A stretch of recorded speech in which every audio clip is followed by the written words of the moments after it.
Guys অকল দুটামান বস্তু দিয়ে মই এই পকোৰাটো বনাম। এয়া হল বেসন হয়, এয়া চাউলৰ গুড়া আৰু এয়া হালধি, নিমখ, জলকীয়া আৰু এয়া এই ভেদাইলতা পাত হয়। এইখিনি একেলগতে মিক্স কৰি অলপ অলপ পানী দি মিক্স কৰি দিম।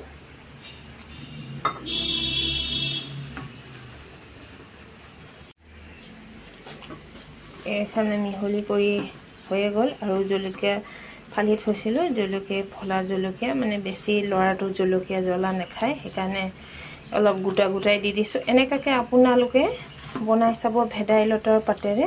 এসব এনেকে হ'ব লাগিব, এনে মানে হলে এতিয়া মই এই ভেদাইলতাৰ পকোৰাবিলাক অকণকৈ দি দিম। চব পকোৰাবিলাক কেনেকুৱা উতলিছে দেখিলেনে?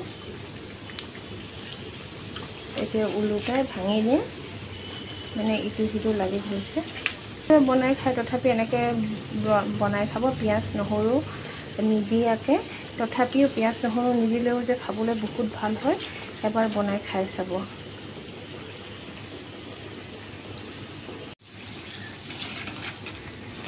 এই আমাৰ পকোৰাখিনি ৰঙচুৱা হৈ গ'ল।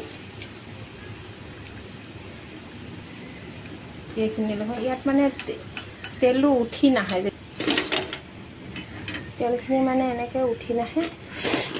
গৰম এয়া চব দেখিলে কেনেকৈ কুৰকুৰি হৈ গৈছে।